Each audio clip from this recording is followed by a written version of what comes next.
Assalamualaikum warahmatullahi wabarakatuh. Selamat pagi, selamat siang, selamat sore, dan selamat malam bagi teman-teman semua dimanapun teman-teman berada. Kali ini, pada kesempatan ini saya akan menyajikan video micro teaching ujian praktikum Sistem Informasi Sumber Daya Perairan. Dengan saya, Venata Dikri Alvaning Tias, NIM C2401201061, dari Departemen Manajemen Sumber Daya Perairan, Fakultas Perikanan dan Ilmu Kelautan, Institut Pertanian Bogor.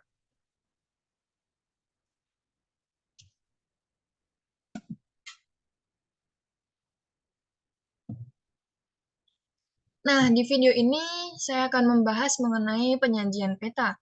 Namun sebelum itu, kita perlu mengetahui tentang analisis spasial.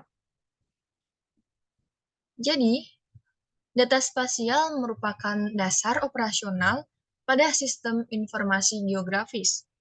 Data spasial merupakan salah satu item dari informasi, di mana di dalamnya terdapat informasi mengenai bumi, termasuk permukaan bumi, di bawah permukaan bumi, perairan, kelautan, dan di bawah atmosfer. Sedangkan analisis data spasial merupakan sekumpulan metode untuk menemukan dan menggambarkan tingkat atau pola dari sebuah fenomena spasial, sehingga dapat dimengerti dengan baik. Dengan melakukan analisis spasial, diharapkan muncul informasi baru yang dapat digunakan sebagai dasar pengambilan keputusan di bidang yang dikaji. Nah, sumber-sumber data spasial bisa berasal dari citra satelit, peta analog, foto udara, data tabular, dan data survei. Citra satelit menggunakan sensor satelit untuk dapat merekam kondisi atau gambaran dari permukaan bumi. Untuk peta analog, jenis data ini merupakan versi awal dari data spasial. Namun, peta analog disimpan dalam bentuk kertas atau film. Selanjutnya adalah foto udara, yaitu salah satu sumber data yang banyak digunakan untuk menghasilkan data spasial selain dari citra satelit. Selanjutnya adalah data tabular, berfungsi sebagai atribut bagi data spasial.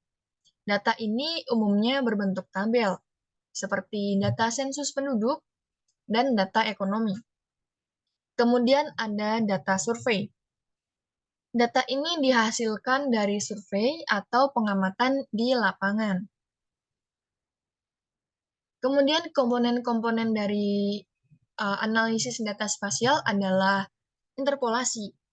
Interpolasi adalah suatu metode atau fungsi matematika yang menduga nilai pada lokasi-lokasi yang datanya tidak tersedia atau tertutup, dengan asumsi bahwa atribut data bersifat kontinu di dalam ruang atau space, dan atribut ini saling berhubungan secara spasial.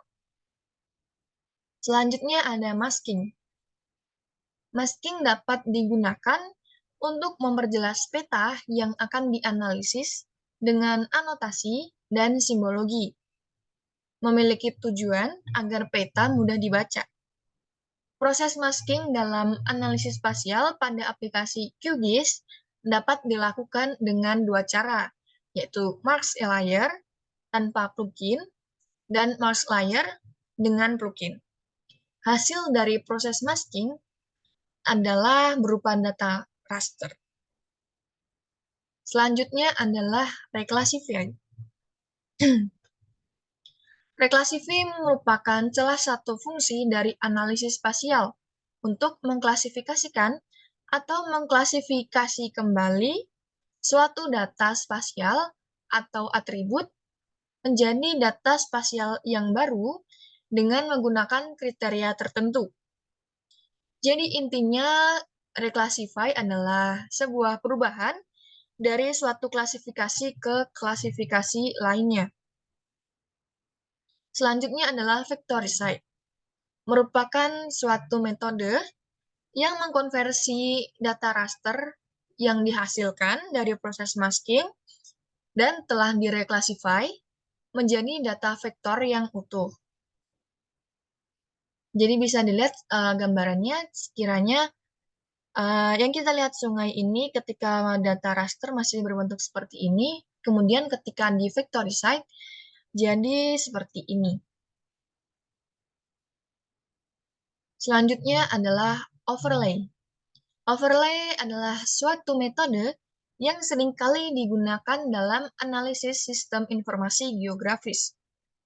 Overlay merupakan teknik menempatkan satu peta di atas peta lainnya dan ditampilkan dengan kanvas peta dalam SIG. Jenis analisis overlay dapat meliputi overlay union dan overlay intersection. Nah, overlay union ini semua lapisan data terlihat. Contohnya pada peta penggunaan tanah dan peta jaringan lahan yang kemudian dilakukan overlay union. Adapun overlay intersection menunjukkan sebagian kenampakan yang berpotongan.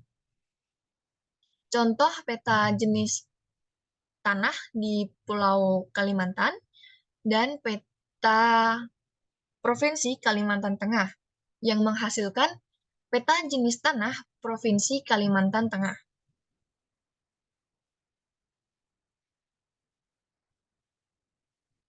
Kemudian kita akan melanjutkan ke bagian penerapan menggunakan QGIS.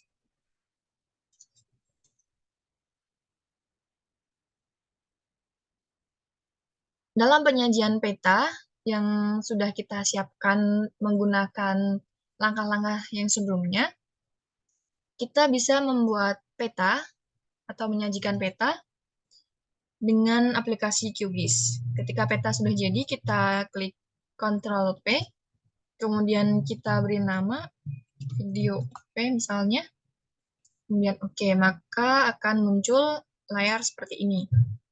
Selanjutnya kita add map. Sini kita memasukkan peta tersebut yang sudah jadi. Nah, setelah itu kita siapkan beberapa komponen seperti label yang nantinya akan berisi judul. Kemudian kita siapkan juga label yang kemudian nanti akan berisi data instansi.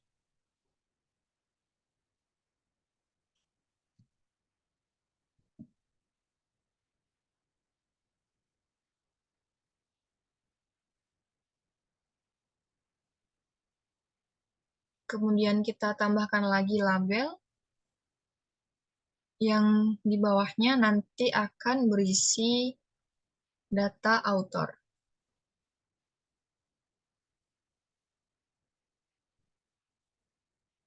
Nah, pada penyajian peta ini juga ditambahkan legenda. Legenda ini berfungsi sebagai keterangan terkait dengan kode-kode apa saja yang terdapat dalam peta. Bisa kita edit di bagian sini.